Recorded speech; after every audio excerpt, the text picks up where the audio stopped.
有一句說話講得好啱，呢個世界最精彩嘅劇本係現實生活寫嘅。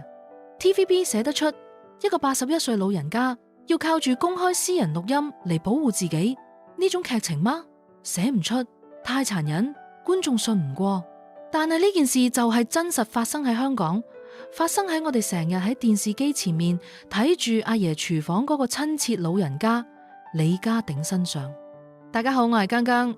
今集我唔係純粹報幕，唔係淨係搬新聞，而係同你逐句拆開鼎爺嘅錄音，逐段解構大媽嘅反擊，再由所有最新細節度推算呢場風波入面每一個人嘅真實面目究竟係點樣嘅。準備好你嘅花生，我哋開始啦。講呢件事要由最開頭講起，因為好多人跳入嚟就係從鼎爺爆料錄音嗰集先入場，唔知前因。所以姜姜要由最開頭同你講起。思明係今年3月21號因肺炎離世，終年74歲。一個喺娛樂圈打滾幾十年，幾乎從來唔出事嘅資深藝人，就咁靜靜雞走咗。就係呢一刻，李家多年嚟積壓住嘅矛盾，好似一個裂開咗好耐嘅水壩，終於崩晒。最初浮出嚟嘅第一粒引線，唔係錢，係消息。死訊究竟係幾日後先至通知鼎爺？大仔李永漢係話2日，鼎爺就話係10日，兩個數字差咗整整8日。8日係幾耐？係鼎爺失去咗佢人生伴侶，連最後見面、最後道別、最後守靈嘅機會都係唔知道，已經靜靜雞咁錯過咗嘅8日，你叫佢點原諒得到？然後係喪禮，大仔自己一個人籌備。唔俾細新抱 Agnes 入靈堂拜祭，話係尊重思明遺願。榮豪就直接反駁 Agnes 係思明生前認可嘅，仲有合照為證。仲有一個細節，鼎爺同榮豪嘅花牌，喪禮嗰日俾人擺喺後樓梯，唔係正門，講明晒係邊個做呢個陰濕決定。兩個說法水火不容，但呢個時候大家仲係停喺邊個喺度講大話嘅層面，真正嘅爆發係之後先嚟。鼎爺接受如一專訪，親自交出佢同大仔之間嘅電話錄音同 WhatsApp 對話，公開俾全港市民聽。呢個動作本身已經係一個極不尋常嘅信號。一個藝人公開家人嘅私人錄音，呢件事嘅門檻有幾高，大家都心裏有數。係代表一個人唔係喺一時激動，而係深思熟慮之後，用我唯有出呢一招嚟保護自己嘅心情做出嘅最後選擇。鼎爺更係親口講明，我身體轉差，為防日後百年歸老。大仔講出另一套說法，造成死無對證，所以決定依家公開。唔係衝動，係清醒，係一個知道自己越嚟越老，但件事拖唔過去嘅老人家，決定喺仲講得到嘅時候，將一切攤晒出嚟。喂，你咁樣做人唔得喎，有冇夾？同你嗰日同你講，兜口兜面講埋點樣做，200萬點解俾唔到呢？又唔係一次過要你俾200萬定期係鼎爺自己嘅積蓄，唔係聯名戶口，唔係家庭共同財產，係佢一個人靠阿爺廚房，靠幾十年藝人生涯一手一腳積落嚟嘅老本。大媽講呢句說話嗰陣，語氣係點樣？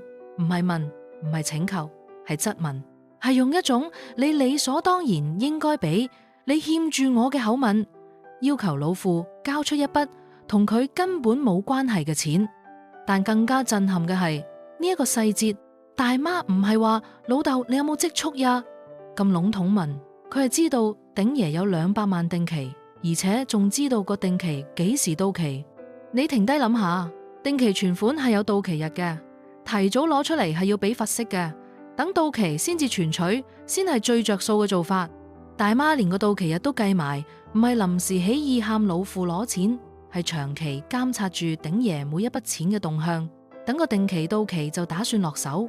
仲有一個數字，鼎爺披露多年嚟每個月俾大仔一家最少5萬蚊家用，一年就係60萬，多年積累落嚟，合共已經直逼200萬。而家鼎爺自己嘅積蓄已經接近乾塘。榮豪喺訪問入面坦誠，爹哋財政係辛苦，係一個仔向老父借錢嘅態度，定係一個人監察住另一個人嘅財產，等時機收割嘅態度？你自己判斷。高中畢業學歷都冇。我幾多歲？45歲，出去做 sales 都唔使咁。呢句說話係整段錄音入面姜姜覺得最值得大家停低嚟慢慢品嘗嘅一句。大家唔好忘記李永漢係邊度出嚟嘅人，佢係拉沙小學聖保羅書院嘅名校生，16歲佢就已經一個人飛去美國讀書，唔係普通 community college， 係有報道話佢仲一度獲美國西點軍校錄取，受訓成為教官。西點軍校係培養出美國歷史上無數將領同國家領袖嘅頂尖精英軍校，入學門檻係全美最高之一。而佢係因為思明反對，唔捨得個仔去當兵，先至叫佢放棄翻嚟。之後佢修畢咗當地嘅大專課程，本打算升讀大學政治系，係又因為思明希望佢留喺香港身邊，先至冇去。到咗2011年，佢走入政壇，同人民力量合作參選區議會選舉。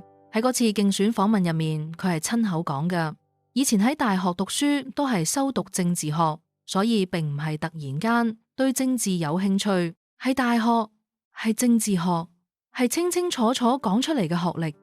2016年，佢再以獨立身份出戰立法會九龍西選舉，落區見街坊，搞活動，四圍曝光，全程從來冇提過任何學歷唔夠嘅問題，甚至連選舉經費都係向老父埋怨，話你唔俾錢我選舉。然後對住81歲嘅老父，錄音入面同一個人搖身一變，我高中畢業都冇，45歲出去做 sales 都唔請。你話邊個版本係真？係16歲獲西點軍校錄取，修畢大專，大學讀政治學，2次參選嘅精英，定係連高中都冇畢業，連銷售員都唔請嘅文憑空白人士？網民當然第一時間炸煲，因為呢兩個版本喺同一個人身上根本係不可能同時存在嘅。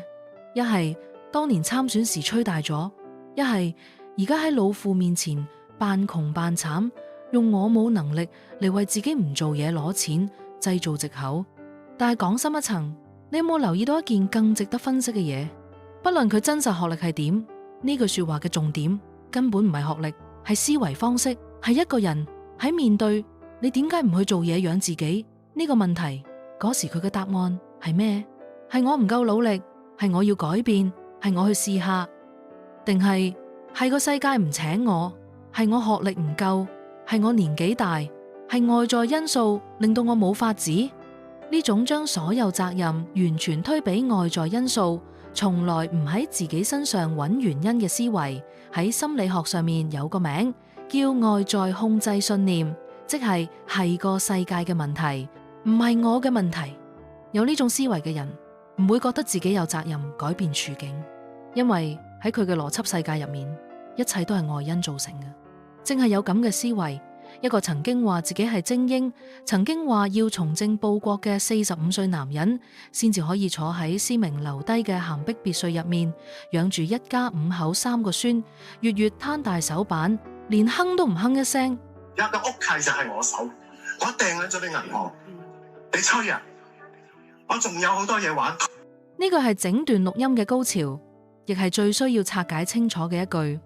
首先搞清楚，咸碧別墅係思明單名持有，係思明嘅個人財產，唔係大媽嘅。思明走咗，件屋係遺產，要按法律程序處理。大媽手上有張屋契，係因為佢係思明新前主要照顧者，屋契放喺屋入面，由佢保管。但保管喺法律上從來唔等於擁有。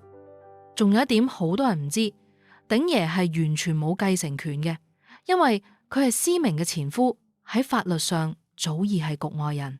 咸碧別墅嘅遺產係思明2個仔之間嘅事，跟鼎爺本人其實完全無關。大媽如果真係喺遺產承辦完成之前自把自為拎住張屋契去按揭或者轉讓，係違法嘅。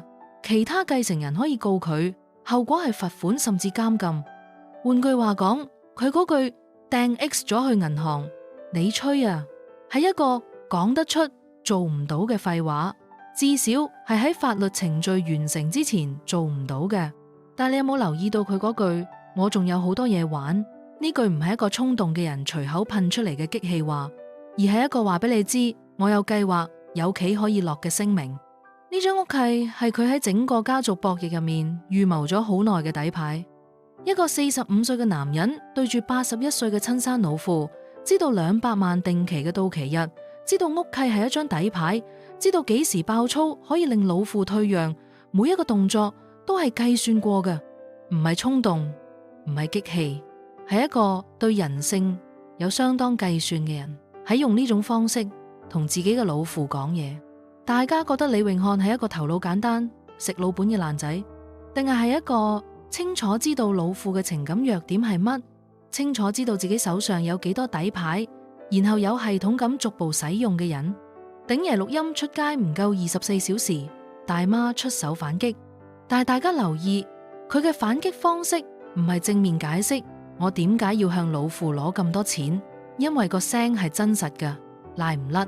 佢出嘅一招係轉移視線，將公眾嘅目光由大媽向老父要錢轉移去係細佬控制晒老父。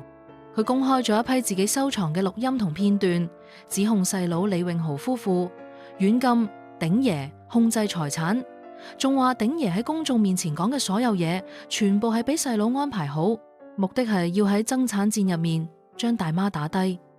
其中被最多人討論嘅係細新抱 Agnes 嘅一段聲帶，佢用半鹹淡廣東話講：記住啊，你整車都要攞單噶，佢要睇一睇嗰張單上邊有幾多錢噶，知幾多錢先可以俾你。每3日就半隻雞，你就淨係中意食蒸雞嘅啫吓，咁可以用幾多錢啊？你又唔出街，166000幾就係你7月至到11月嘅生活費。大媽話呢段係苛扣老人家生活費、軟禁控制嘅鐵證。但係聽完呢段說話，姜姜想問你一個問題：你係感受到一個人喺虐待控制老人家，定係你係聽到一個人喺認認真真幫老人家做財務預算，記清楚每一分每一毫嘅開支？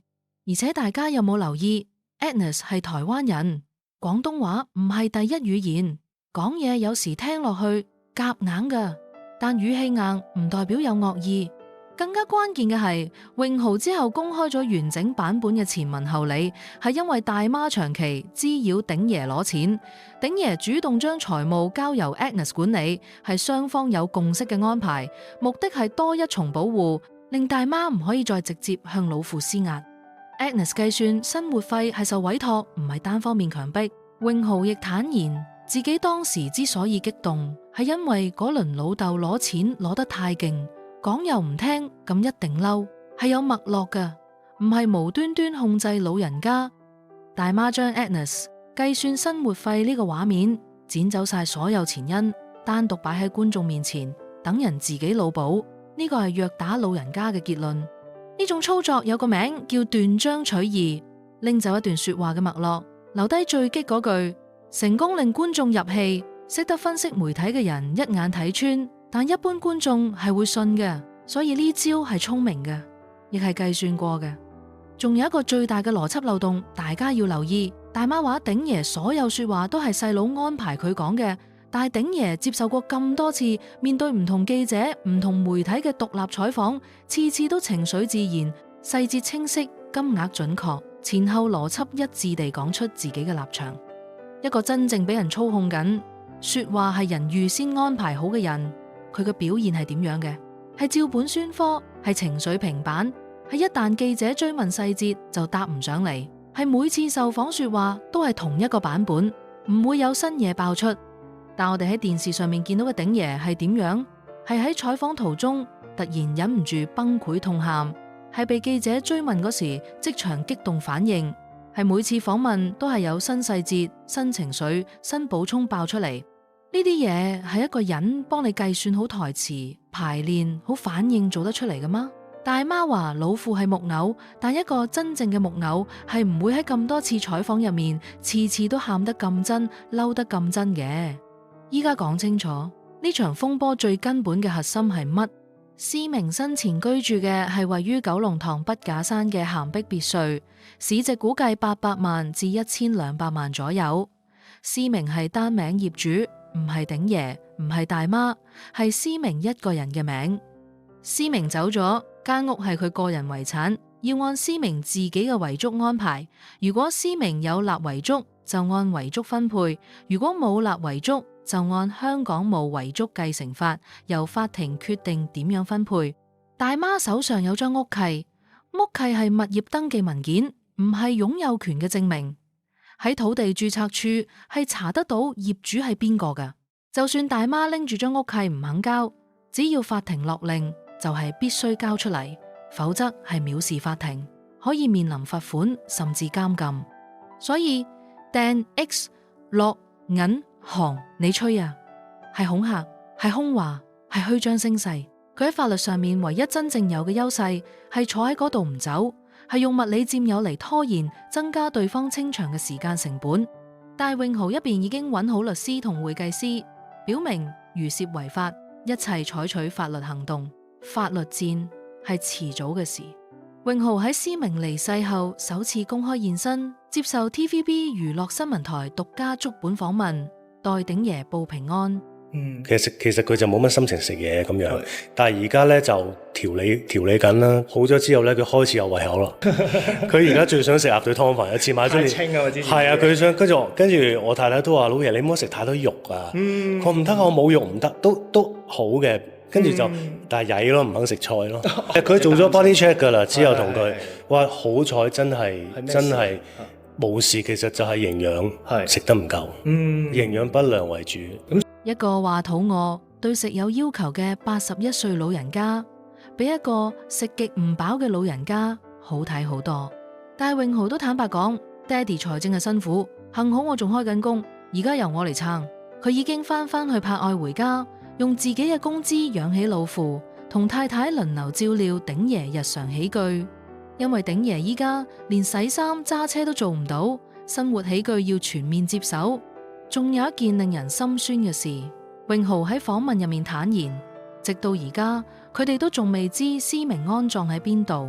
我仲問緊，就係呢4個字，一個人走咗，連家人都唔知佢葬喺邊，係邊個唔肯講，大家都心裏有數。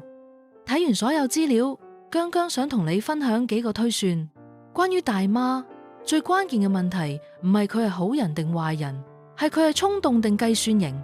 好多觀眾睇到大媽錄音入面爆粗咆哮，第一個反應係爛仔，靠老父養嘅廢物。但係睇深一啲，佢知道200萬定期嘅到期日，知道屋契係一張底牌，知道喺喪禮辦完公眾最同情嗰時出嚟扮可憐，知道點樣剪輯錄音嚟製造 Agnes 施害者形象。呢啲加埋一齊，唔係一個頭腦簡單嘅人做得出嚟嘅操作，係一個對人性有計算嘅人。只不過個計算係服務住自己嘅利益，唔係服務住自己嘅家人。甚至喺更早之前，鼎爺已經揭露施明生前曾經俾大媽威脅：你去永豪婚禮，我就打 X 死你！一個仔用打人嚟威脅自己嘅老母，唔好去細佬婚禮。呢句說話唔係一時激氣，係一個人長期嘅控制模式嘅縮影。而今日對住老父嗰批錄音，只不過係同一個模式，換咗一個對象繼續用。關於鼎爺，最心酸嘅推算係佢係一個從來拒絕唔到情感勒索嘅老人家。錄音入面佢提出減磅，大仔一嬲佢就退讓。呢個模式唔係第一次，係多年嚟嘅重複。大仔攤大手板，鼎爺頂唔順，繼續俾。唔係因為佢唔識，係因為就算大仔成咁，都係佢個仔，都係施明生嘅孩子，佢唔捨得。正係呢個情感弱點，俾大仔系統性咁利用咗好多年，直到佢覺得如果唔係依家出嚟講，就會死無對證，先至終於打出嗰批錄音。關於永豪，最多人問嘅問題係佢係真係單純保護老父，定係有自己盤算？姜姜嘅睇法係呢兩樣唔係互相排除嘅，一個人可以係真心保護父親，同時亦係合理地希望遺產安排對自己有利。問題唔係佢有冇私心，問題係佢嘅行為有冇傷害過任何人。而目前為止，由接手鼎爺財務，幫鼎爺做預算管理，恢復正常工作，接受採訪，字字有據，所有行為睇落都係前後一致嘅。TVB 同事仲出嚟話見過鼎爺同永豪父子一齊買餸，神態自然，完全唔似係被軟禁嘅老人家。大家最想知嘅係呢場風波最後點完？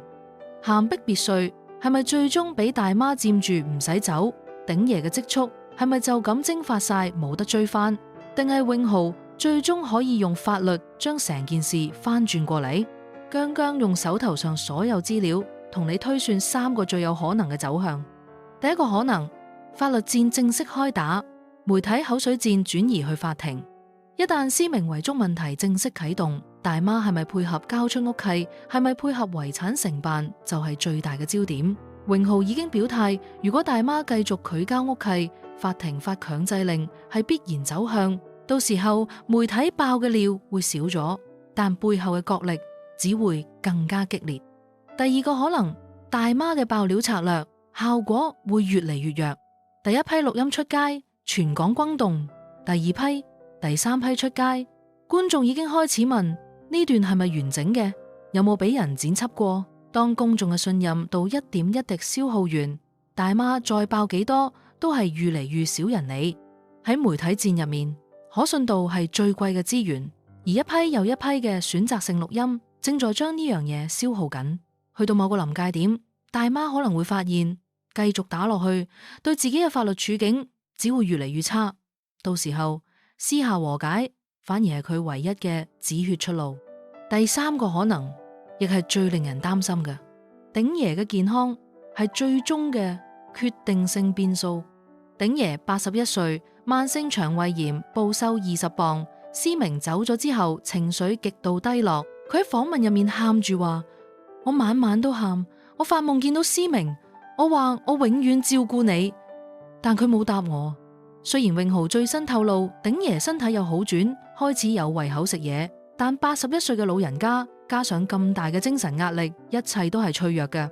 大媽嘅最終如意算盤係咪就係拖到鼎爺再唔清醒，再唔講得到，到時一切死無對證？係咪因為呢個可能性，鼎爺先至選擇喺依家趁仲講得到嘅時候，將一切攤晒出嚟，用公開錄音嚟立定輿論遺囑？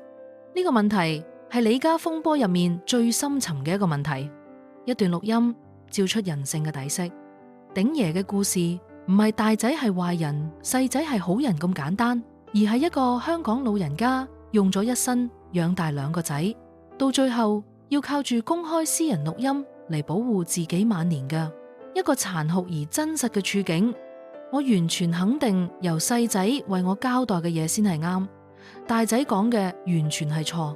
呢個係鼎爺自己講嘅，係一個81歲老人家喺清醒、喺憤怒、喺心痛嘅狀態下講嘅，唔係人幫佢諗嘅台詞。睇完今集，問自己一個問題：如果有一日輪到你喺老咗、病咗、唔再行得到嗰時，你身邊照顧你嘅人係天使定係惡魔？你而家有冇做好準備，令自己嘅意願絕對唔會俾任何人改寫？死無對證呢4個字唔係鼎爺一個人嘅恐懼，係每一個終有一日都會老嘅人必須要認真面對嘅課題。李家嘅法律戰遲早會嚟，姜姜會繼續跟緊，有新消息第一時間同你更新。睇完記得俾個 like， 分享俾中意睇深度娛樂專題嘅朋友，仲有訂閱姜姜頻道。我哋下集見，拜拜。